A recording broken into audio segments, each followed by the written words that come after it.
Declare this meeting of the Armadale Regional Council open.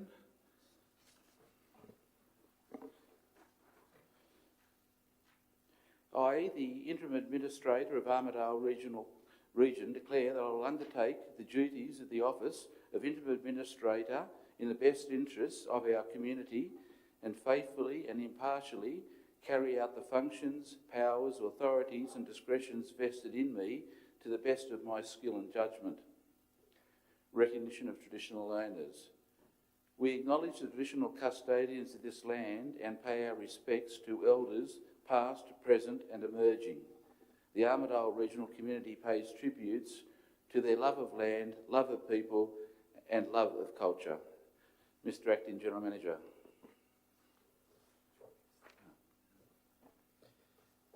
I'll just make a statement in relation to live streaming of the council meeting. The meeting is being audio and video recorded, and the recordings of the non-confidential parts of the meeting will be made available on the internet. No other persons are permitted to record the meeting unless specifically authorised by council to do so. Thank you. We have two speakers this afternoon. First speaker is Mr. Finlay Atherton.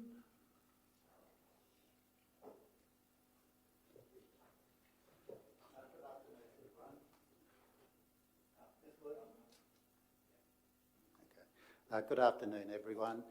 I'm Finlay Atherton. I'm from the Gyra community. And before I start, I'd like to acknowledge someone who's helped me a lot with this spiel and who works tirelessly for the Gyra community, and that's Dave Mills, if you know of him. So I live in the Gyra area on Lagoon Road, and I'm here today to thank the Armadale Regional Council for considering the Mother of Ducks Lagoon Eco Fitness Trail as a potential project for the New South Wales Public Spaces Legacy Program. I'm also here to seek support for building a legacy for our Gyra community, and Armadale too, I suppose, that will enhance a popular public space, that is the Mother of Ducks Lagoon. COVID-19 has shown how people value their public spaces, with half the people surveyed for the 2020 Public Space Legacy Program spending more time outdoors during the pandemic. This fund is about seizing the opportunity to build on that momentum and create a public space that will be a legacy for future generations. Public and open spaces contribute to the growth of healthy and substantive communities by promoting access to nature, culture, sport and recreation. They appeal to visitors and enhance quality of life. As our communities grow and change, it is essential that our public spaces are accessible, and that's why members of the Gyra community have put forward this 6.5 kilometre Mother of Ducks Lagoon Eco Fitness Trail submission. For a long time now, the Mother of Ducks Lagoon has been recognised as a recreational and environmentally significant public space. The relevant National Park website page promotes our reserve as, quote, "Stuck for things to do with kids? Then enjoy the scenic views and a barbecue picnic while bird watching at the Mother of Ducks Lagoon Nature Reserve, located on the edge of Gyra, 37 kilometres north of Armadale. The Mother of Ducks Nature Reserve offers a special seasonal bird watching experience. The reserve is a rare breeding place for several freshwater wetland bird species and a resting place for numerous migratory birds. Plan a visit or stop over while driving through the northern tablelands. You will see an ever-changing array of birds, and it's a great option if you're looking for things to do with the kids," end quote.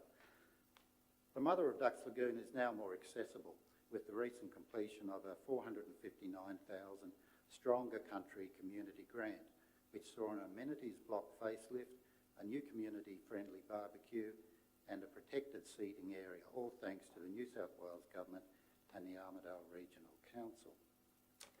Mr May, with the support of the Armadale Regional Council, Stage 2 of the 5-year proposed 6.5 kilometre Eco Fitness Trail would complete the vision for a quality public space This will leave a legacy of health and amenity for generations, an economic multiplier from tourism and a public space that will provide connectivity to the township. It is envisaged this project will include consultation with the local Aboriginal Land Council and National Parks and Wildlife Service to ensure the project meets the needs of these stakeholders. So I'd like to thank everyone involved with the project to help create a significant public space for our regional communities. Thank you.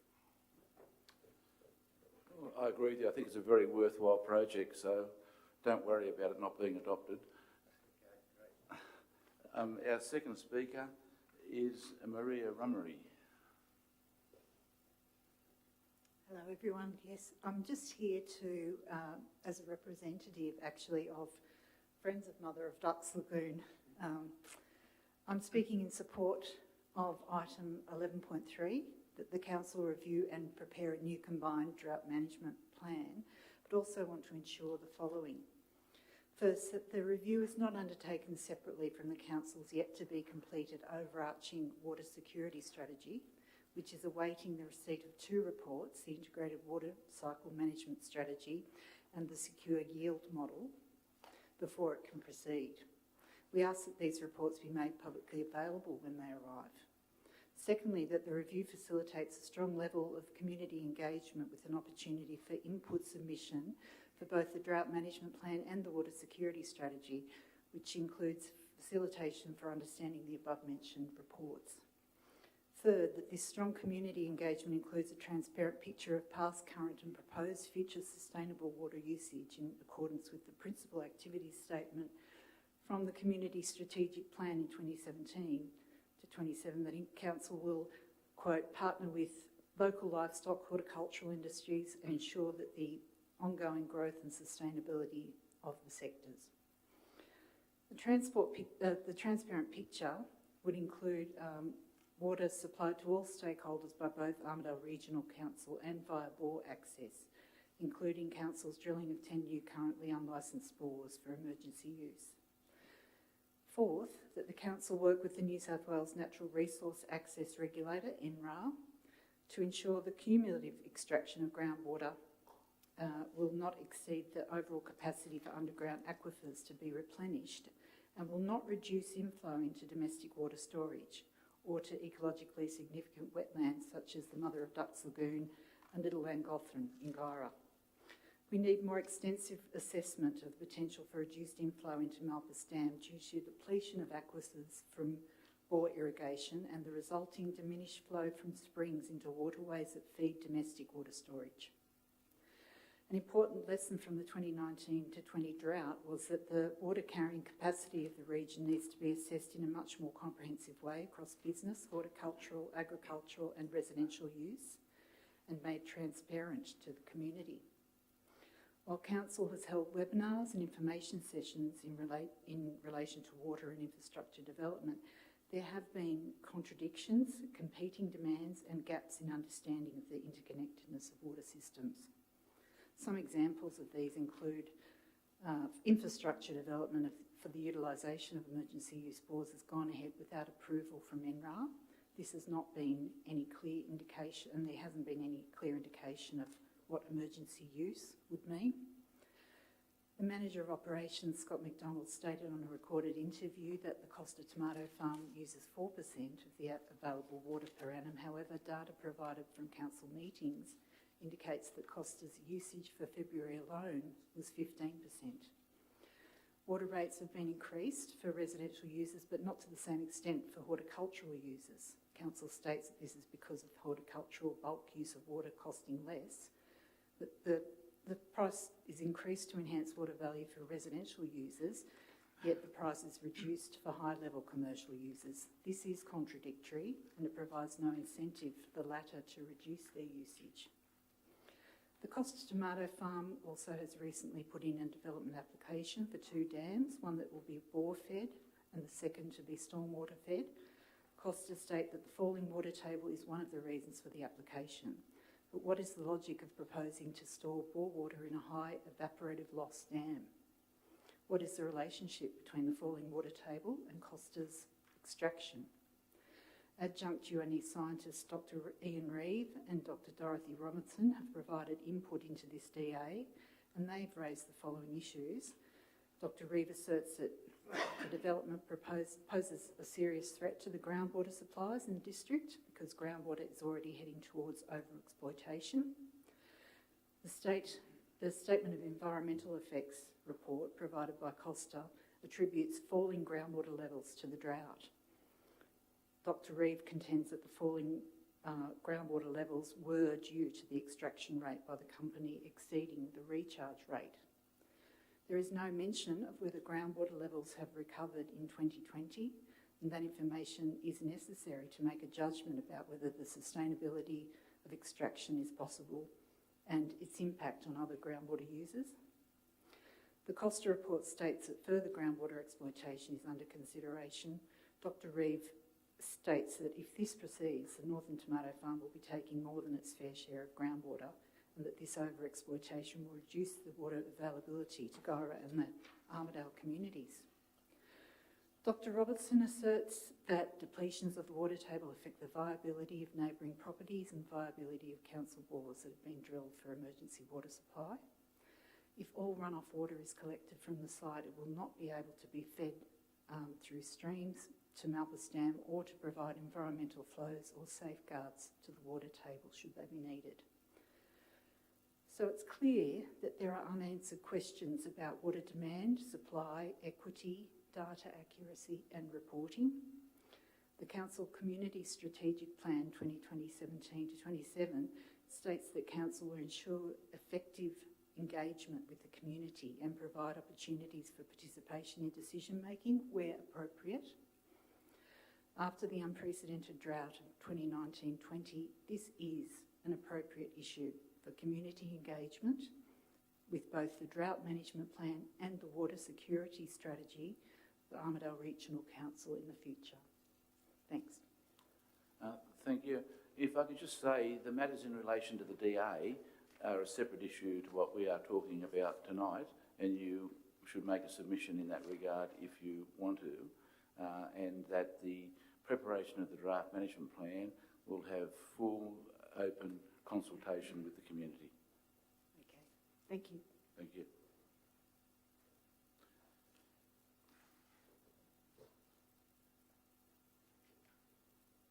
Apologies and leave of absence. There are none. Disclosures of interests? Any? Okay. Confirmation of the minutes of the ordinary meeting of Council held on 22 July. I would move the minutes and declare them carried. Confirmation of the minutes of the extraordinary meeting of Council held on the 29th of July. I would move the minutes and declare them carried. There are no administrator minutes this evening, no matters of motion. The first item, Acting General Manager, is item 9.1, by-election to replace councillors. Excuse me. Thank you, Mr. Interim Administrator. At the July Council meeting, a recommendation was put forward to Council that Council dispense with the by-election to replace the 4 vacancies caused by the resignation of Councillors Gray, Martin, Witters and Murray. At that time, it was decided that the recommendation be deferred pending obtaining further advice from the New South Wales Electoral Commission, which has come forward, advising that by-elections are not to be held until September 21. I'll put the motion forward too. Thank you for that. I think my view on this matter is pretty clear, that I don't think that full representative democracy is served in any way by having 7 councillors, but I hear what Mr Waterson has said. Accordingly, on page 4 of the business paper, I would move the recommendation and declare that carried. Next item is the New England Regional Hydrotherapy Centre. Thank you, Mr. Interim Administrator. The recommendations are that the Council notes the findings of an expression of interest to explore possible entities or consortium of entities to provide design, build and operate services for the development of the New England Regional Hydrotherapy Centre. B, that council notes a requirement under the New South Wales Stronger Country Community Funding requirements for acquittal of $1.4 million by the end of financial year 2021. And C, council to proceed to an open tender for design, build and operate. Thank you for that. In relation to this matter, I'm just a little bit concerned that the cost of this could overrun the grants that have been received, but it's a matter that's been progressed by the council, so we'll continue to do that. So on page 6 of the business paper, item 10.1, I'd move the recommendation and declare that carried. Item 10.2, name and branding for Business Hub. Yes, thank you. Interim Administrator, this proposal comes to you on Council with the purpose of finding a suitable name for and brand identity for the Business Hub concept facility at 122 Faulkner Street in Armadale. The purpose of this facility seeks to be a collaborative hub for businesses to grow and share knowledge, drive economic outcomes for the Armadale region, and also a shared co-working space. The proposal is to name the facility Nexus, and it's based on the creative rationale enclosed and the way that it embodies the facility's purpose and its collaborative intent. It's recommended that Nexus be the name. It also comes to you in consultation with business advisory committees such as the Business Economic Growth and Activation Place Committee. Thank you. Look, I would acknowledge that I've had representations from a suspended councillor about the naming of Nexus today, and I will respond giving my reasons why I support the recommendation. Item 10.2 on page 8, I would move the recommendation and declare it carried. Item 10.3. Thank you, Interim Administrator. This proposal comes to Council to find a suitable name for the Armadale Airport Industrial Business Park. Its purpose is to, again, like Nexus at the hub, to find a suitable name and brand identity that claims ownership of the location, leveraging one of its more marketable assets, being the proximity to Armadale Regional Airport. With this in mind, the objectives of that are to grow employment from the Armadale economy, position the Armadale region as a viable market and ready-made for a skillful labour market, to create demand for sale of the 24 lots and attract a high percentage of target businesses. With that, this has also received consultation with the Business Advisory Committee and gone for a number of rounds, and it is recommended that Armadale SI be the name. I'd also note that I've had representations from the same suspended councillor on this matter, and that actually I attended the committee meeting where this was discussed with members of the community. So in relation to 10.3, I'd move the recommendation outlined on page 11 and declare it carried.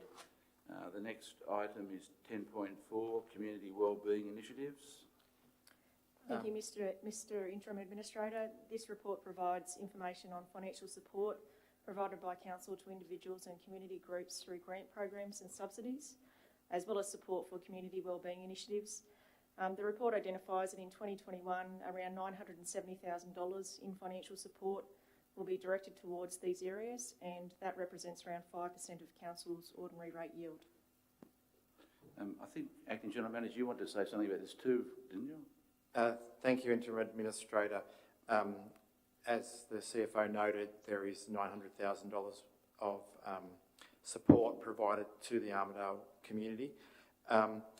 The purpose of this report coming back to Council will also increase the transparency of how these funds are allocated to community organisations, and to add that Council relies on many community organisations to provide services for the region and thanks them for their hard work. Thank you. Look, I asked for this report following the consideration of the Council's 2021 budget. It seemed to be a lot of money to me just flowing through with budget considerations. When I looked further, it's actually 5% of the total ordinary rate yield, which is a lot of money. Like the acting general manager, I'm concerned about community transparency and value for ratepayer dollar. It is not my intention to fiddle around with the figures that people get and organisations get, but I think the community deserves that its council look closer at these types of expenditure rather than saying, well, they got it last year, they'll get it this year and they'll get it next year. So I don't agree with the recommendation, and in relation to item 10.4, financial support for community groups and community wellbeing initiatives, I would move, and it'll go onto the screen, that one, noting financial assistance grants to individuals and community groups and wellness initiatives will total $970,000, or approximately 5% of the ordinary rate yield in 2021. It demands greater community transparency, and two, recognising that Council has a number of binding memorandums of understanding and agreements with recipients of financial assistance.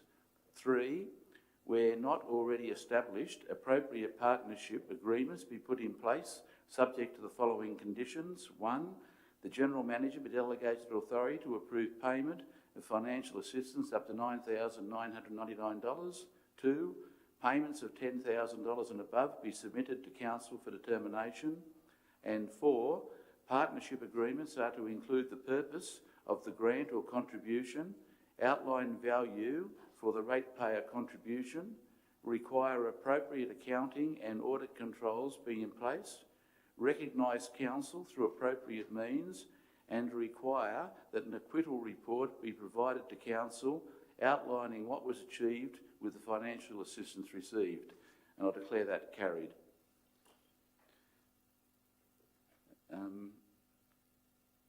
Item 10.5, General Manager. Thank you, Interim Administrator. This report is presented to enable Council to access up to $3 million of grant funding under the New South Wales Government's Public Spaces Legacy Program. In order to access funding, Council must commit to improving its development application processing time and also to identify projects that meet the funding criteria. The report provides advice as to possible projects and will note a number of additional comments as follows. On 16th of August 2020, the Treasurer of the Gyra Garden Club wrote to the Interim Administrator requesting that consideration be made in relation to submitting a funding application under the New South Wales Public Spaces Legacy Program for the preparation of holding an Armadale Gyra Spring Flower Festival. Staff have reviewed the submission against the grant criteria, and unfortunately this event would not be eligible. I have also recently been informed that significant work was undertaken in 2018 on a master plan for Jumeric Creek open space area by council officers, including preliminary community engagement and a draft works program developed. The plan, known as the Armadale Creeklands Master Plan, has, to my knowledge, never been presented to council, yet it contains a schedule of works that would fit neatly with the requirements of this grant and possible future grant opportunities. At this point, the grant requires council to identify the location of works with more detailed plans and cost estimates required at a later stage. As such, there is an opportunity to potentially include some of the works identified in the Armadale Creeklands Master Plan, but first council must present it to the community for their review and submission. Accordingly, I will present the recommendations as printed as point A, with the inclusion of point B that reads as follows. That council immediately commences community engagement on the Armadale Creeklands Master Plan 2018 for a minimum of 28 days and report the outcomes of the consultation to council for consideration. Thanks for that. How does your amended recommendation relate to items 1, 2 and 3? Items 1, 2 and 3 on page 15 of the business paper. Thank you, Interim Administrator. The recommendation would include that, and item 4 would be included as an additional criteria to be added to the grant application, which would be creekland works along the Jumeric Creek in the master plan area. Okay, I think that's an excellent initiative. Walking down past Jumeric Creek almost daily, it's a wonderful asset for this community, but it needs a lot of love in its present state, and I think it's getting it from quite a few environmental groups at the moment, but it's a pity that the council hasn't got a formal strategy in place to seek even more funding to do work down there. So if something could start, it would be fabulous. So you're suggesting that it goes on public exhibition immediately to allow the community to have a say? That is correct, as it has not yet undergone a full public exhibition process. Thank you. I presume the recommendation is on the... So that's 1 and 2. So in relation to item 10.5, I'm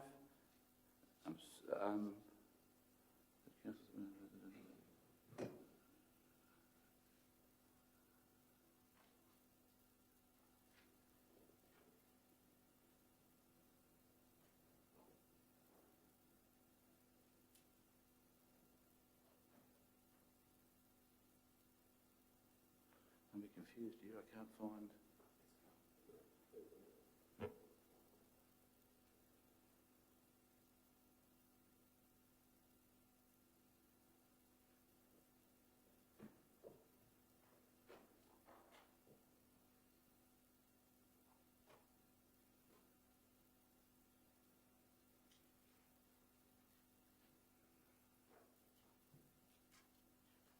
Great.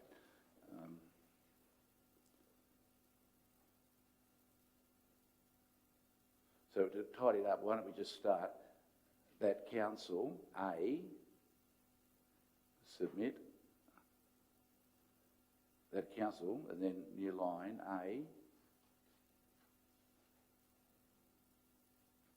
and then B, take out that council.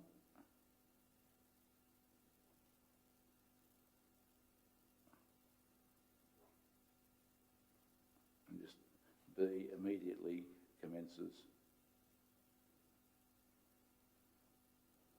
Take out council. Thanks, Stacey. Yes, that should go. Yeah.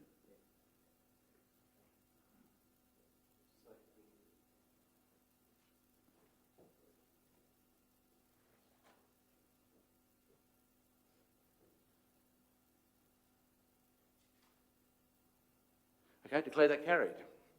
And thanks for that. The next item is 10.6, regional airport screening infrastructure. Yeah, Mr. Interim Administrator.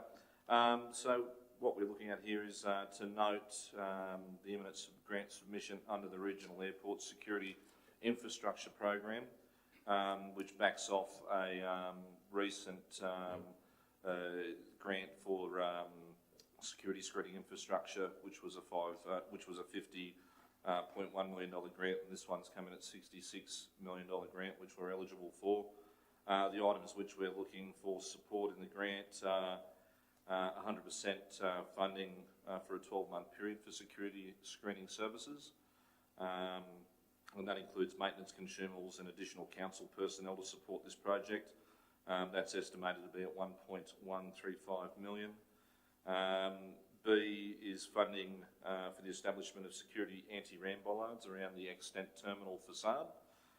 That's been identified as an area of threat because we have a situation where the centre of the terminal takes max personnel on any day when we're running at normal operations. So we believe that will, in effect, support the security measures being put in place.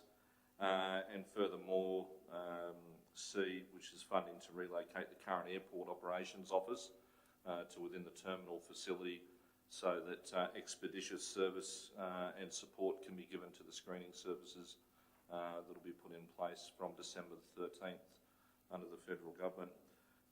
I suppose some important things to note with this grant are $66 million, $46 million of the grants for CapEx, $20 million is for operational.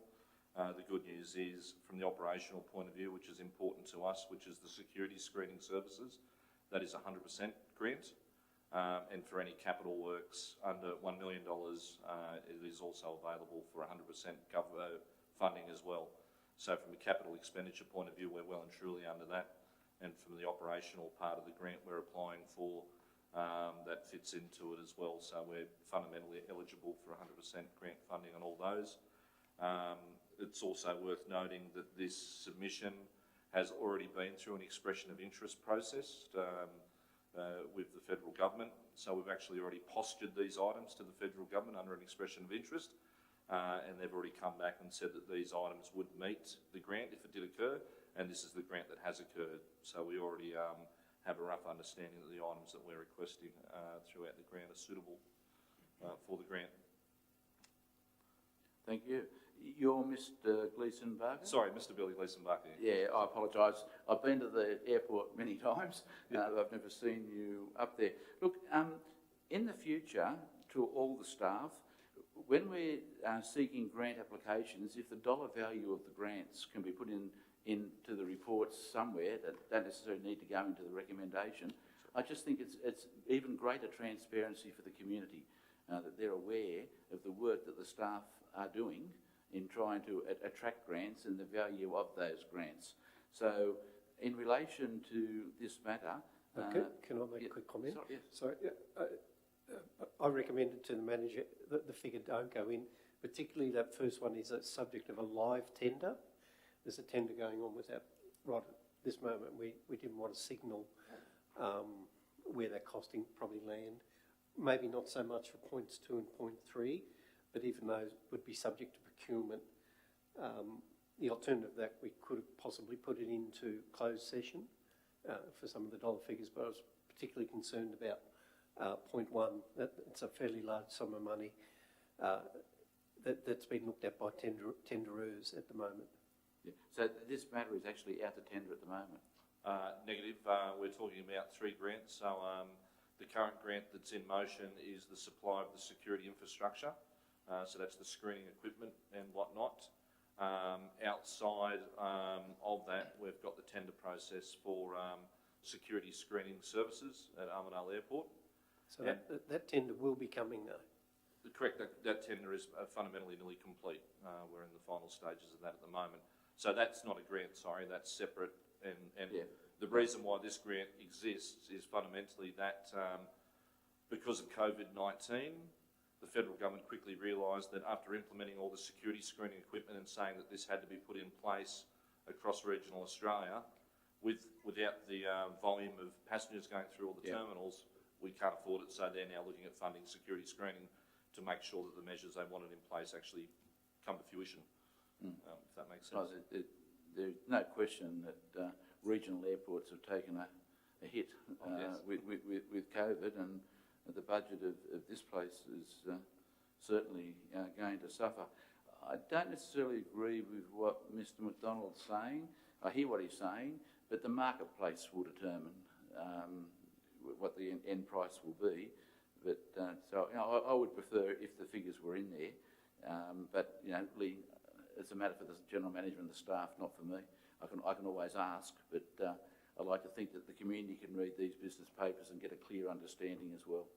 Yep. The data required from the grant was information provided from 2015 to 2020, and that data, based on those years, seems to me is fairly accurate. Yeah, I'm not questioning the data. Yep, that's right. Okay, I would move the recommendation on page 17 in Part A, taking out the word "is being." Oh no, look, leave it in, leave "being" in, it's okay. I declare that carried. The next item is 11.1, the draft strategic planning statement.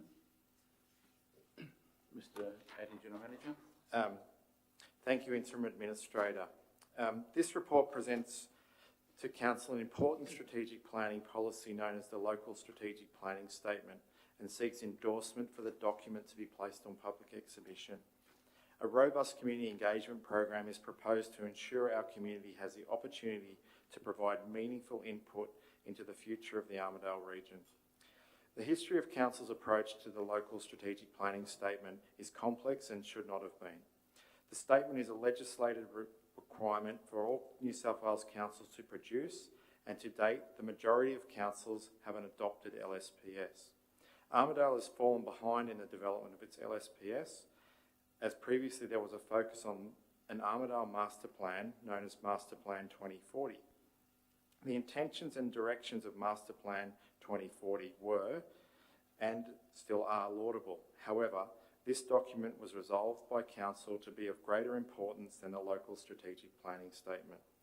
In essence, both the Master Plan 2040 and the Local Strategic Planning Statement seek to develop long-term visions for Armadale, but the Master Plan 2040 has added a layer of unnecessary complexity to the current process.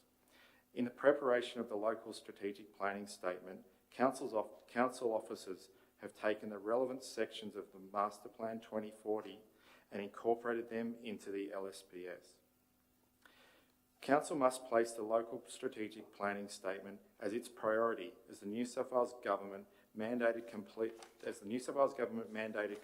deadline passed in July 2020, and Council has yet to exhibit a draft plan.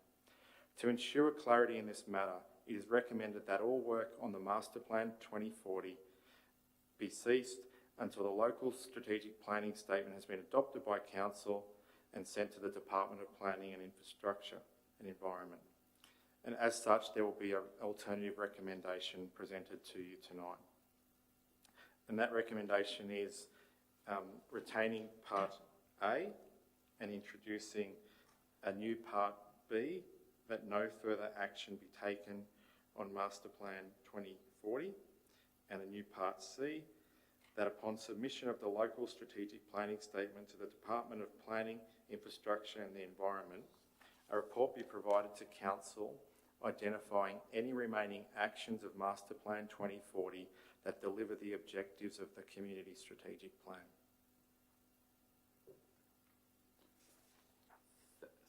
Thanks for that. So, in effect, what you're saying is the work that's taken place in relation to Master Plan 2040, the relevant parts have been put into the Local Strategic Planning Statement, and you're recommending that once that's submitted, the relevant parts of Master Plan 2040 that aren't in the Community Strategic Plan, or the gaps, be filled from that document. Yeah, that is correct. The staff have completed a great job in terms of turning Master Plan 2040 into a Local Strategic Planning Statement, but now is the time to focus on the Local Strategic Planning Statement and the adopted priorities of the Community Strategic Plan. Well, when the staff layer it in, if you look on page 22, the Master Plan 2040 is kind of $1 each way. Under economy, support of rail trail between Armadale and Glen Innes, and under infrastructure, extension of the rail line, which is, makes it a bit hard for everyone, I think. But look, I agree with the Acting General Manager that this extra layer of complexity really adds nothing to the Council's statutory processes, and we should just stick at this stage with what the statutory processes are. Accordingly, I would move the recommendation on the screen and declare it carried. The next item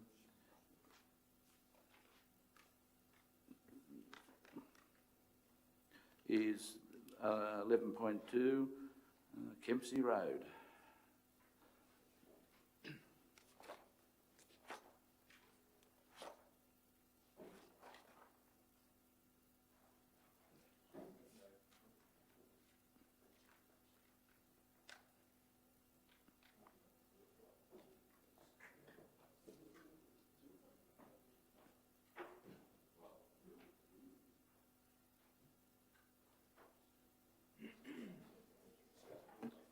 think you should go to the microphone for the record. Thank you, Mr. Interim Administrator. Councils across New South Wales have been invited to participate in the road reclassification review, which provides an opportunity for council to submit individual roads to be considered for reclassification. Kempsey Road is currently classified as a local road after it was reclassified from regional status in 2009. Roads which are classified as either local or regional are owned and maintained by local councils, and roads that are regional status also receive additional funding from Regional Block Grant Program. Roads classified as state roads are owned and maintained by the state government. All submissions that are lodged by councils will be considered by an independent review panel, with final recommendations scheduled to be delivered to the state government by July 2021. Thank you for that. Can I just ask a question, if you don't mind? The adoption of this recommendation in no way inhibits the work that are going on at the moment on the Kempsey Road? Correct. It has no influence or no connection to the current works being undertaken. Thanks very much. Okay, road reclassification application for Kempsey Road on page 28. I would move the recommendation A and B and declare it carried. Item 11.3, review of drought management plans. Thank you, Mr. Administrator, and thank you to the Have Your Say, Ms. Rummery, for speaking on the subject. As the notes allude to, there were 2 drought management plans held by the former Gora Shire Council and the Armadale Jumeirah Council. They were redundant in 2019 for 2 primary reasons. One was that the emergency drought conditions that we experienced then weren't foreseen in those drought management plans. We had historical low rainfall, and that led to nil inflows into our storages in 2019 for 12 months. And additional to that is that the 2 potable networks were connected with the completion of the $13 million pipeline from Malpas Dam up to the Gora water treatment plants. But as the community has noted, a new drought management plan is needed and warranted, and has been spoken about. That will follow with, I think, fairly extensive community consultation, and we would aim to have that completed by the end of this financial year. Thanks, Mr. Donald. From what Mrs. Rummery said, can you just explain to me the water security plan and how that will fit into the drought plan, or if it does? The integrated water cycle management plan or strategy and the secure yield are 2 studies that are required by the New South Wales Government, the DPIE water, and they're the foundation pieces of research that back the secure water program, which will fund whatever it chooses to fund, whether that be dam storages or pipelines or whatever they might be. So that's an extensive piece of work on consumption, on climate variability, on all the other factors that affect our water network, including our wastewater treatment. So that's extremely important to how we model and then how we plan and finance our infrastructure over the next 30 years. The drought management plan will rely on that work. They are connected, but the drought management plan is in the purvey of council. It's our document, whereas the other pieces of work, as I say, are commissioned by council, but they're in this case they've been undertaken by Public Works. So we'll do this drought management plan and say it's our responsibility then to get it right with good public consultation, with that good bit of evidence and work out of the IWCM and the secure yield, and as I say, that will serve us for the years to come. But it'll be our strategy and our policy. So a new drought management plan for the merged areas was not completed during administration? No. As I say, probably wasn't a sense of urgency about it. 2016 was a wet year. The 2019 was, everybody uses it, but it wasn't unprecedented.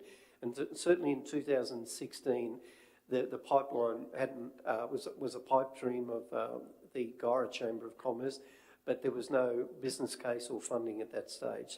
So the networks weren't connected at that stage. So the state government in 2016 gave merged councils money. I think this council got $5 million. So none of that obviously was used towards a new drought management plan, and the ratepayers of the region now have to pay that amount. Yeah, I'm not aware of any merged money being used for any water infrastructure or waste treatment out of that merged funding, which is disappointing. Yeah, well, very disappointing in my view, because the whole idea was to harmonise policies during that 18-month period. And if that didn't occur, we'll be preparing a report on what hasn't occurred here, but there's only so many hours in the day. In relation to item 11.3, a review of drought management plans, I want to change the recommendation a little bit. I would move that Council prepares a new drought management plan informed by community consultation by the 30th of June 2021. Declare that carried. The next item is item 11.4, water restrictions. Thank you, Mr. Acting, Mr. Interim Administrator. First of all, I'd just like to acknowledge the residents and the businesses and the staff through 2019 and the beginning of 2020. As has been raised in this forum, we had a very, very difficult year in 2019. The Guyra dams emptied by the middle of last year. We had the Malpas Dam storage reach about 31.5% on Christmas Day, I think it was, or Boxing Day. So this community really had its back to the wall, but it did step up. It did embrace water restrictions, progressive water restrictions, taking it up to level 5. I'd like to acknowledge Guyra was on water restriction level 5 earlier, but residents, businesses, and the staff, by making level 5 water restrictions work, they gave this region, this community potable network, water security and underpin the economic activity of this region, and I think that is to be commended. The recommendation is to move to level 3, and that's always on the basis of 3 factors we look at, and that is the storage levels, and as we know they're high 60s in Malpas Dam. The overall storage levels are nearly at 70%. The Bureau of Meteorology outlook has turned very strong, 65% above for above average rainfall, and the consumption level of businesses and residents continues to be moderate. So on that basis, the staff are recommending that we move down to level 3. I'll just finish by saying, again, my recognition and thanks to everyone, but also that we need to remain vigilant. Circumstances and conditions and climate can change quickly, so it's not a case of setting on level 3 and forgetting. We will continue to look at this and make recommendations. Thank you for that. And I'd suggest to residents, with the demand management charges that have been introduced, don't water the garden for too long, because you might get a fright. However, if there is more water available and restrictions are further lifted, obviously those charges will go down. Could I just ask and confirm with you, one of the huge benefits of this merger with Armadale, Dumeric and Guyra now means that you won't have different water restrictions in either area. There's now linkages between all the reserves of water?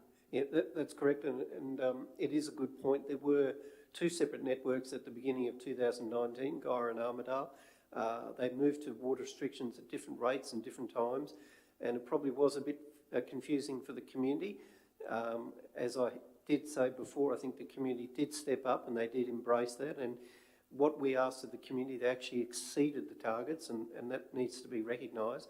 But moving forward, one network, one potable network, one water treatment system or storage system, and that will make the communication of water levels and water restrictions, I think, far easier. Well, I agree with you. Everybody, the community, the staff, and the former council, the suspended council, should be congratulated on the work they did to ensure that there was still water available to the community through a very dire period. Okay, so in relation to water restrictions on page 33 of the business paper, I would move the recommendation and declare it carried.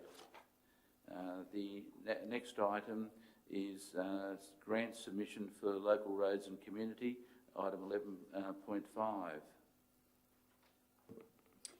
Thank you, Mr. Interim Administrator. The Local Roads and Community Infrastructure Program is an initiative established by the federal government. Its main purpose is to support council to deliver priority local road works and community infrastructure projects in order to stimulate growth and job creation in our local community following the impacts of COVID-19. Council is eligible to apply for a total of $1.429 million of funding, which will need to be fully expended by 30 June 2021. Recently, Council has received representation from our villages to the eastern side of our local government area, and after careful consideration, we would like to propose a change to the recommendation to item 1 and add an additional item, part 4. The changes being in item 1, that the $1 million be amended to $985,000, and that part 4 be added with the inclusion of EBOR local area community initiatives of $15,000. That's excellent. In relation to the allocation of the $15,000, that will obviously come back to the council? Yes, throughout this, the process of recent federal bushfire funding, there was a list of initiatives submitted, so it would be a consideration of looking at those initiatives, liaising with the the EBOR local area committee, and then providing advice back to what that initiative would be out of that list. And in relation to the CBD vibrancy enhancement in the mall, that will be coming back to council too? Yes, so those initiatives, that the proposal around those are within the mall vibrancy plan, which has been adopted by council, but the actual specific initiatives would be coming back for council noting and adoption. So the mall vibrancy plan, the closed section of the mall, is that affected in any way by that plan? The closed section of the mall is the main focus of that plan, yes. But at the present time, it doesn't allow vehicular thoroughfare. Correct, and the improvements that we'd be looking at this initiative does not change that. Oh, thank you. It's a hot topic. Okay, I would, in relation to item 11.5, grant submission for local roads and community infrastructure program on page 35, I would move the amended recommendation as shown on the screen and declare it carried. The next item is 11.6, Black Spot program.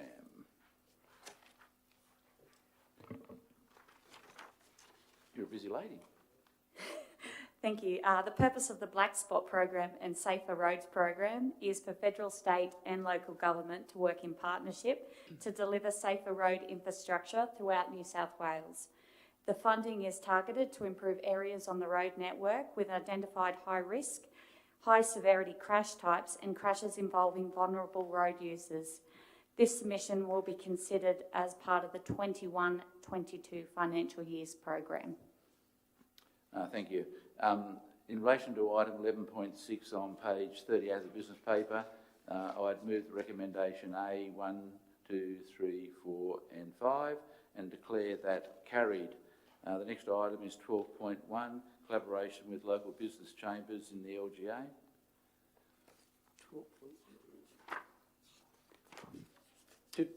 Did we skip over? Page 41.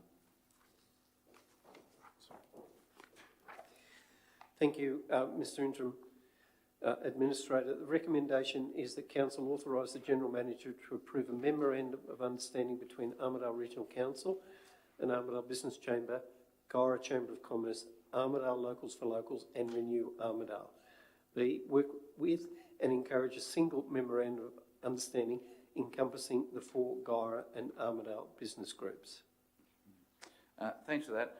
Look, in relation to organisations and groups in the ARC local government area, I have a concern that there are too many and that it's not benefiting the community they're trying to help and it's not helping in their lobbying of the council to get matters imported into the council's community strategic plan.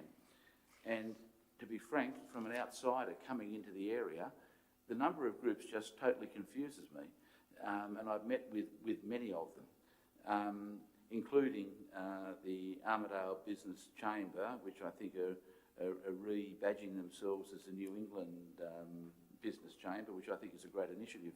But that rebadging gives the opportunity for me to try and meet with all of these organisations to convince them that with one voice you've got a much better chance of getting outcomes. So I'm going to defer this matter. Additionally, I wanted to defer it because I was originally concerned that one of the groups was going to get accommodation in the council's new Nexus centre, and I just didn't understand why the others weren't afforded the same opportunity. So I really do think this is a chance for me to meet with them, with the 4 groups, and try and convince them to come as one for the betterment of the whole LGA. So I'd move that this matter be deferred for the Interim Administrator to liaise. You got it there?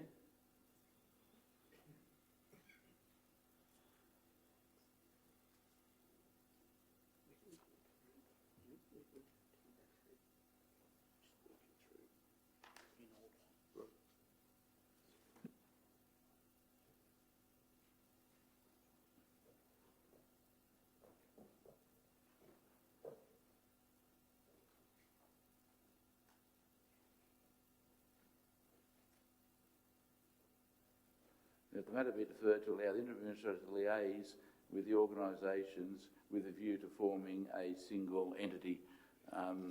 And I declare that carried. And they say, wish me luck. Item 12.2, confirmation of federal bushfire recovery funding on page 43 of the business paper. Thank you, Interim Administrator. This report is to seek approval for projects and initiatives which are being pursued under the federal government bushfire funding of $1.3 million and state government drought stimulus package of $900,000. This flow of funding is not only about rebuilding after the impact of bushfires and drought, it also offers an opportunity to facilitate the flow of money through our local economies, creating local jobs, supporting local business and assisting our community.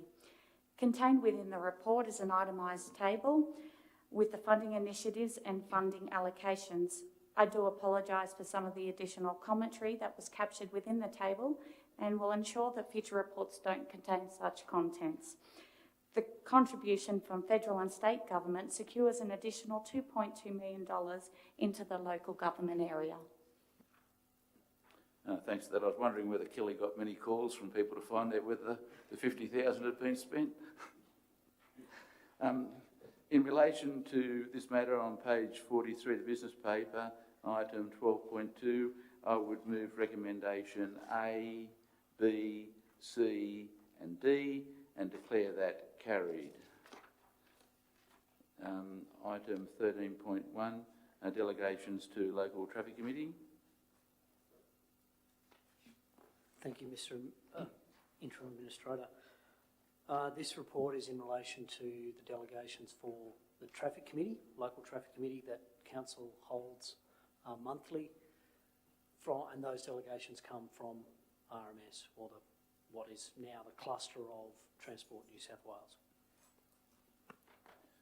So it is Roads and Maritime Services delegations still at this stage, not... It's delegations that were issued by the RMS, and the RMS is a constituted body under the Roads Administration Act, which is sitting underneath the cluster of Transport New South Wales, as far as I could ascertain. Okay, thanks for that.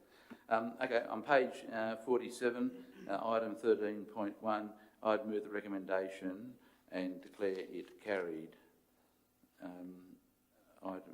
Item 13.2, the 1821 operational plan, delivery program, and 1920 progress report for the last quarter of last financial year. Thank you. The purpose of this report is to provide our interim administrator and the community a progress update for the fourth quarter from April to June 2020 of Council's operational plan actions. This progress report is the last integrated planning and reporting for 1920 financial year. Ordinarily, this report would be an end-of-term report outlining Council's progress towards achieving its community strategic plan 2017 to 2027 during the term of councillors. Due to the extension of councillor elections to September 2021, the end-term report will now be presented in 2021. Thanks for that.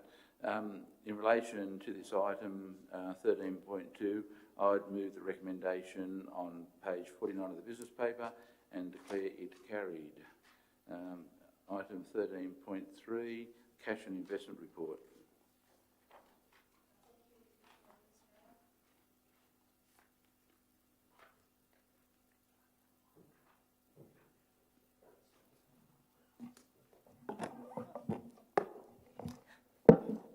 Sorry, breaking technology. This report provides information on the investment of funds for the month of July. So the report notes that we were holding around $55 million in investments and around $16 million as cash as at the 31st of July. While interest rates that we're obtaining are still outperforming the BBSW rate, the rates that we're getting now for investments are less than 1%, so they are a bit on the decline, and probably the outlook there is not fantastic. But the investments noted in the report are in compliance with Council's investment policy. Thank you for that. In relation to item 13.3, I'd move the recommendation outlined on page 50 of the business paper and declare it carried. Item 13.4, Armadale Courthouse and Sheriff's Cottage.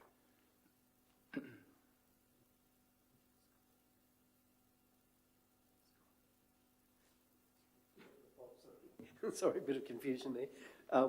Thank you, Mr. Interim Administrator. The recommendation is that Council note the report on the potential listings of the former Armadale Courthouse, including furniture and fixtures of the main courthouse and the Sheriff's Cottage on the State Heritage Register. And B, endorse the submission to the Heritage Council of New South Wales. How do you get access into this building to have a look? It's in the ownership of Property New South Wales, so you'd have to go into Property get contact from Property New South Wales to be allowed to go in. And we have been granted access from time to time to look at it, to think about these issues. So Jocelyn Allman obviously has been inside. I couldn't say, I'm sorry. I'm not sure if Jock did get in. I know our property, our building manager, Andrew Strudwick, has been in at the request of the CEO to give us, I think, a preliminary assessment of some of the backlog of maintenance work and some of the costs that we'd been up for if we did take this, if this property was transferred to us. But in this case, we're not at that point. We just had the opportunity to put in a submission about its heritage value as a potential state heritage listed property. But we did take the opportunity at the end of our submission to make those points that whoever assumes ownership of it will have a significant backlog and significant ongoing running costs. You've got to walk around it to see that, don't you? Yep. On the outside. That's why it's interesting to have a look on the inside. But that's for another day. Yes. In relation to item 13.4, I would move the recommendation A and B outlined on page 52 of the business paper and declare it carried. Item 13.4, New England Weeds Authority. Thank you, Mr Administrator. Mr Interim Administrator, the New England Tablelands County Council trades as New England Weeds Authority, which is a single-purpose council as a local control authority for priority and invasive weeds under the Biosecurity Act. The County Council operates under the areas of Armadale Regional, Walker, Urallashire and Glen, the 7 councils. I present the minutes of the meeting held 16 June 2020 for notation by council. I attended this meeting. Item 13.5, I would move the recommendation outlined on page 55 of the business paper and declare it carried. The next one is a report I asked for when considering the Council's community strategic planning and budget, the status of Council's position on the New England Rail Trail.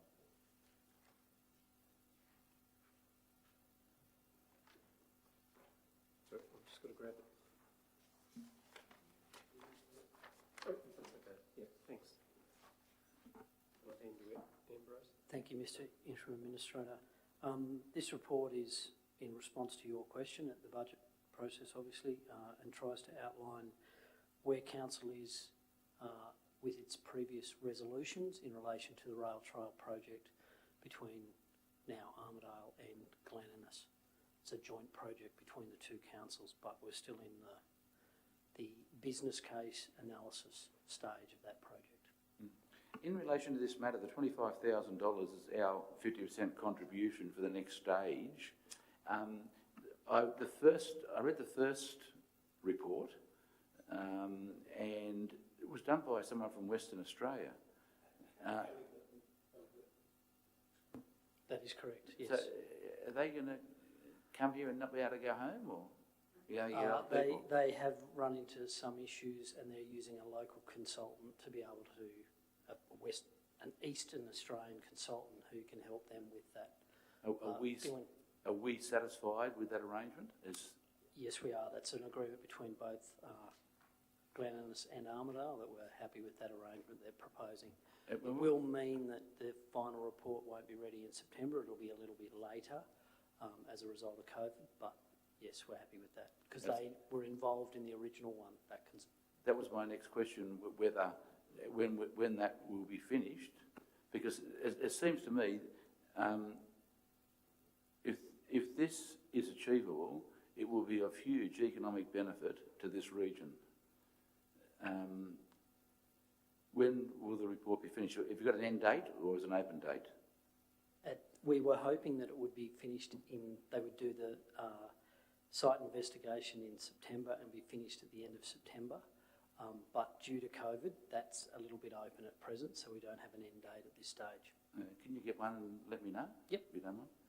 I'm going to change this recommendation just a little bit because it seems to me, reading the Council's decision of the 26th of February, that the Council supports the rail trail Is that correct?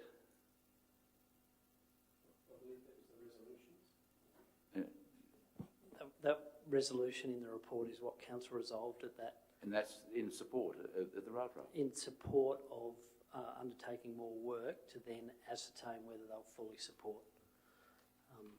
But yes, that resolution is a supporting resolution to go to the next step, obviously. It's not the final commitment to funding the operational costs that council will incur should the rail trail go through. But I would like to think that the council is in the marketplace for grants against other communities already to try and achieve an outcome on the rail trail. That's not happening at the moment. We're not out. At this stage, no. Not this council. Is Glen Innes? Glen Innes, I can't comment whether they are or aren't. I can check with their Director of Planning and Economic Development. Look,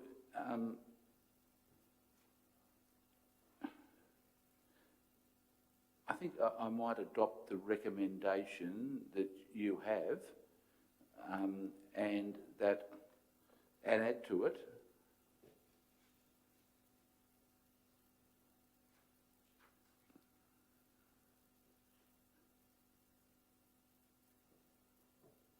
that Council note the current position concerning the New England Rail Trail and a further report be presented to the next meeting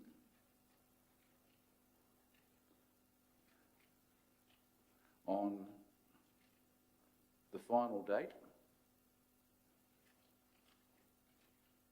for the receipt of the consultant's report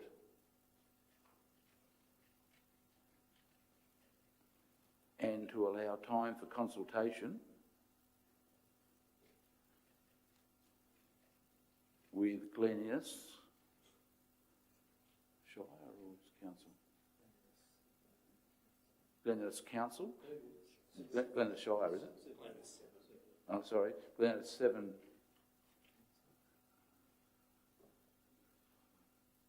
Glen Innes 7. I don't think it's yeah. SEV and SEVR. Yeah, that counts.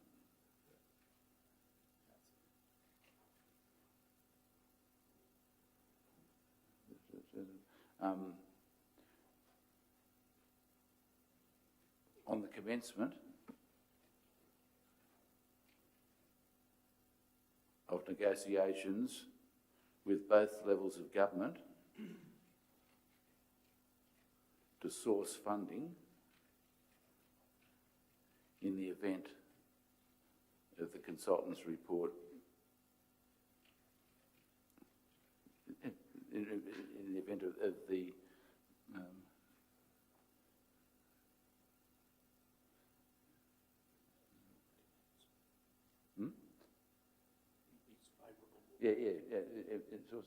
source of funds in the event.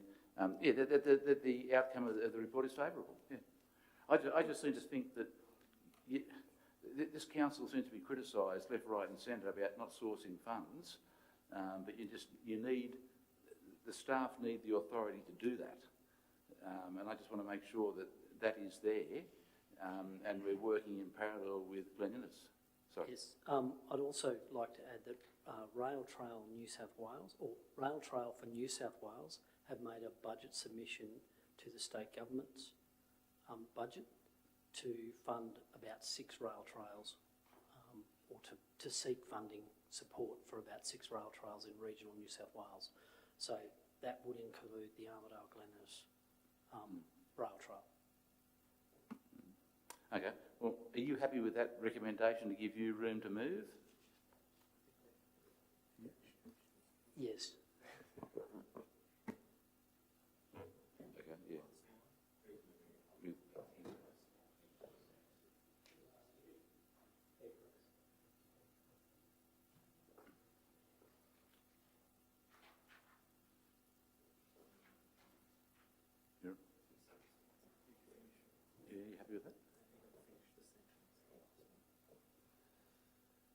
oh, sorry, I thought I had. In the event of, what was it? In the event the consultant's report is favourable.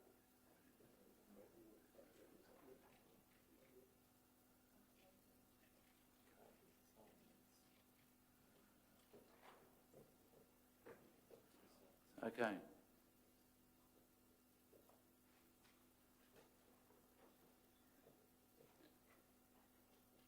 I declare that carried.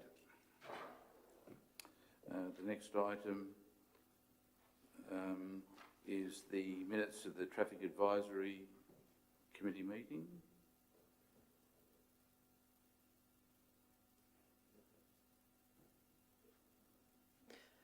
Sorry. Mr. Interim Administrator, this is again the resolutions from, or the recommendations from the Local Traffic Committee to Council in relation to a number of changes to regulatory signage around Armadale, in particular a bus zone at Jessie Street outside of St Mary's School. Okay, thank you. In relation to item 16.1, I'd move the recommendation A, B, C, D and E outlined on page 58 of the business paper and declare it carried. Item 16.2. Thank you, Mr. Interim Administrator. The Environmental Sustainability Advisory Committee is a committee established under Section 355 of the New South Wales Local Government Act, and this report contains the minutes from the committee meeting held on the 10th of August 2020, along with the Climate Emergency Working Group final report. I'd also like to add a small amendment to one of the items, being item J, just for the purposes of adding some clarity to the items that were discussed at the ESAC committee meeting on the 10th. The amendment for J is that the two nominees of the committee meet with council staff and undertake detailed analysis of the report to determine how some of the actions and recommendations could be undertaken through council initiatives in alignment to the community strategic plan, adopted 2021 operational plan and the $60,000 budget allocation. Are you changing your recommendation? Yes, I'm recommending a change to the recommendation for Part J. Yeah, well, as you know, I attended that meeting and I think your J better reflects the intent of the advisory committee. Yes. Okay, accordingly, I would move 16.2, the recommendation outlined on page 59, A, B, C, D, E, F, G, H, I and the J on the screen and declare it carried. Next item, 16.3, Regional Growth Activation Committee. Thank you, Mr. Administrator. That the minutes of the Regional Growth and Place Activation Peak Advisory Committee be adopted. These are the confirmed minutes, and a summary of the meeting back in 9th of July 2020 was a discussion around the composition of the committee. Mr. Darren Schaefer gave us an update on the Armadale Airport Business Park, a comprehensive update also, and an update on the Beatty Street Mall consultations that we did with Miss Lee Shearer. I would move item 16.3, the recommendation outlined on page 61 of the business paper, and declare it carried. Before we go into confidential session, there were 4 matters, late items, which were put up on the website yesterday. So pursuant to clause 9.3 of the Code of Meeting Practice, I would move that late items 9.2, amendments to the Model Code of Conduct, 11.7, New South Wales 2020 Start Strong Capital Grants Program, 11.8, application for funding to the Bushfire Recovery Sector Package, sale yards, and 13.3, groundwater program, be considered at this meeting and I rule them to be of great urgency, noting that public notice of same was given on 18 August, and I declare that carried. The first item is item 9.2, amendments to the Model Code of Conduct. Mr Interim Administrator, on Friday the 14th of August, the Office of Local Government, by way of circular, notified councils in New South Wales of some amendments to both the Model Code of Conduct and the procedures for administration of the Model Code of Conduct for local councils in New South Wales. The amendments to the Model Code of Conduct were minor and contained such things as lifting the $50 cap on the value of gifts up to a value of $100 and clarifying that items with a value of $10 or less are not gifts or benefits for the purposes of the Code of Conduct. The changes to the procedures were around firming up the options available to council in recommending, in dealing with Code of Conduct reports where a censure motion is recommended against a councillor. The final recommendation from OLG is that this report be adopted by councils as soon as possible, and I put it forward for your consideration. Thank you very much. In relation to item 9.2, amendments to the Code of Conduct, I would move the recommendation outlined on page 3 of the supplementary papers and declare that carried. Item 11.7, New South Wales 2020 Strong Start Capital Grants Program. Thank you, Mr Administrator. This is acknowledging and endorsing an application that the Council put under the New South Wales Government 2020 Start Strong Capital Grants Program. We applied for $425,000 plus a $25,000 contribution from Council towards the outdoor area, activity area of the new Early Childhood Learning Centre that is going to be built behind the Council Administration building in Guyra. This, if we are successful with this, this will be a significant assistance to us in funding the overall project. Is the $25,000 already included in the operational budget? Yes. Yep. Thank you.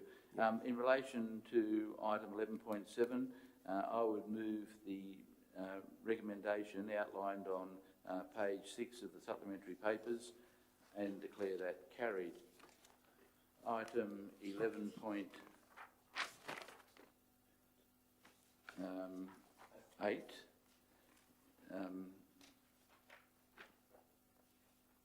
Thank you, Interim Administrator.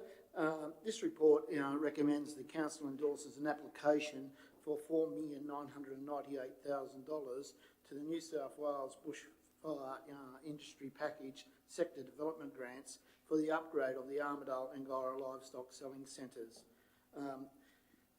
The State Government's Bushfire Industry Package program is an opportunity to renew the critical assets at Armadale and Guyra sale yards.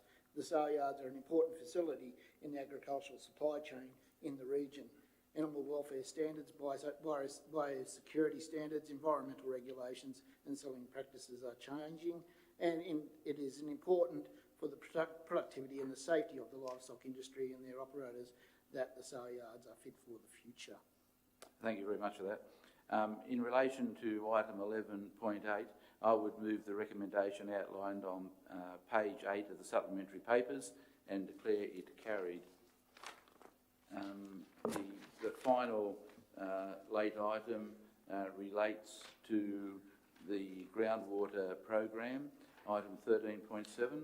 Thank you, Mr Administrator. This is a recommendation that Council notes the groundwater testing and supply project was initiated in emergency water conditions in 2019, and B, that the aim of the project is to supplement Council's town water supply for Guyra and Armadale. Council notes bore testing and infrastructure construction associated with the groundwater program will be completed in this financial year, and a water access licence application has been submitted to the New South Wales Government for 512 megalitres for that system. Thank you for that. It's a pity that Ms Rummery didn't just have read the supplementary papers. In relation to this matter, I'm going to change the recommendation a bit. I've spent a lot of time in Guyra and meeting people about this matter, and I've satisfied myself that the council staff have followed the necessary statutory requirements that are required, but I do think that the council could have been much more transparent in its delivering this product to the community. So accordingly, in relation to 10.1, item 13.7, I would move that one, noting financial assistance grants, I've got the wrong one.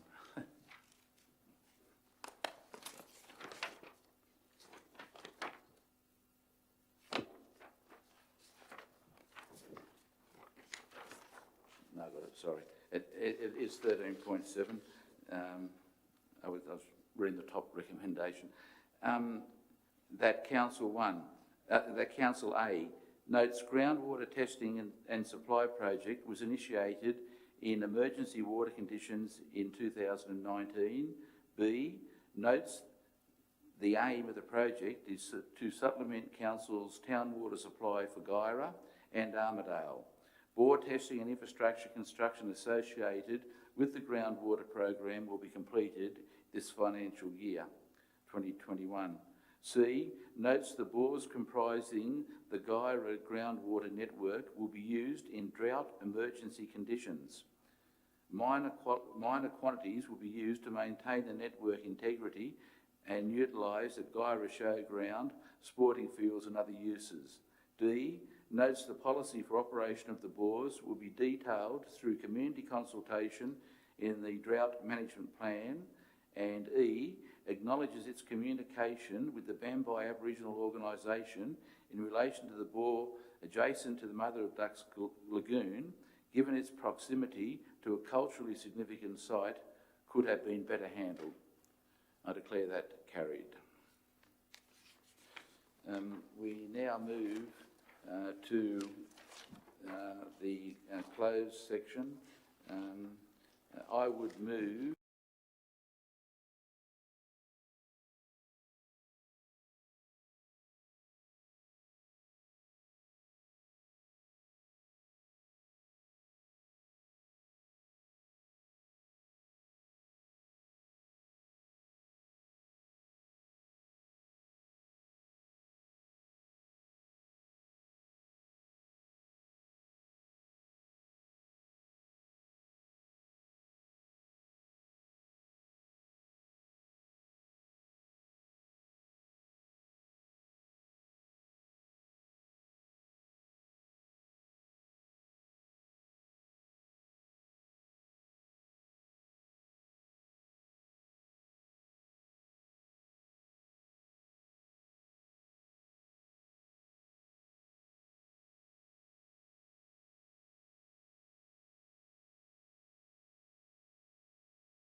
Is anyone out there? They're going to come in or? Oh. Mr Acting General Manager, would you like to report proceedings of the closed meeting of Council? Thank you, Interim Administrator. In relation to item 19.1, land purchase option, the following resolution was made. That Armadale Regional Council request an extension of an additional 60 days for the right of first refusal to purchase Lot 2/182 Rusden Street, Armadale, title reference 2-SP 84763. In relation to item 19.2, debt write-off, the following resolution was carried. A, that Council approved to write off the pro rata monthly charge of $66,522.36, including GST, for airport passenger head tax, as outlined in this report, due to the impact of COVID-19 on the airline operator, and B, that Council note the temporary agreement that has been put in place with the airline operator. In relation to item 19.3, land exchange, the following resolution was made.